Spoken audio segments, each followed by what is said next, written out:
Hello everyone. आज हम लोग बात करेंगे, अगर आपने कोई इमूवेबल प्रॉपर्टी यानी कि लैंड और बिल्डिंग या बोथ सेल किया है तो आपकी क्या कंप्लायंस की रिक्वायरमेंट है as per income tax act. सबसे पहले हम लोग ये समझते हैं कि जो लॉन्ग टर्म प्रॉपर्टी जो प्रॉपर्टी आप सेल कर रहे हैं वो लॉन्ग टर्म कब क्लासीफाई होती है और शॉर्ट टर्म कब क्लासीफाई होती है। तो लॉन्ग टर्म के लिए अगर आपने वो प्रॉपर्टी का holding period more than 24 months है तो वो लॉन्ग टर्म है। अगर शॉर्ट टर्म है तो अगर लेस देन 24 मंथ्स है तो वो शॉर्ट टर्म है।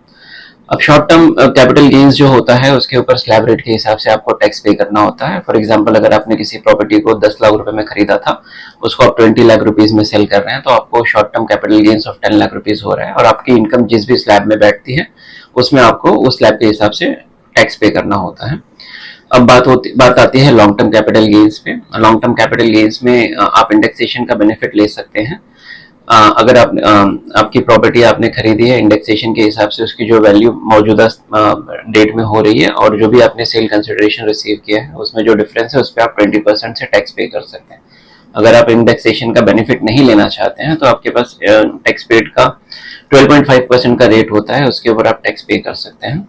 अब बात आती है कि इसमें कुछ टैक्स सेविंग्स इन्वेस्टमेंट के का प्रावधान है सेक्शन 54 में।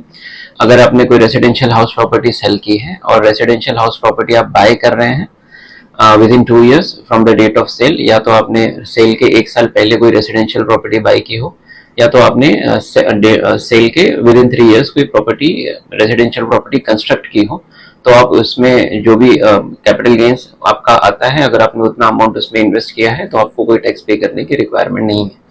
अगर आप रेसिडेंशियल प्रॉपर्टी नहीं बाय करना चाहते हैं तो सेक्शन 54 ईसी में rural electrification corporation of India के बॉन्ड या national highway authority of India के बॉन्ड भी बाय कर सकते हैं। उसमें पर ईयर की लिमिट 50 लाख रुपीज होती है।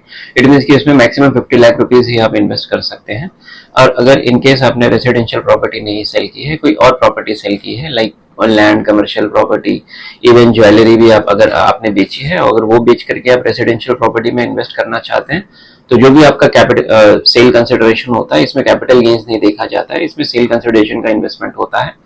तो अगर आपने पूरा सेल कंसिडरेशन इन्वेस्ट किया है तो आपको उसमें कोई टैक्स पे करने की रिक्वायरमेंट नहीं है। Thank you so much.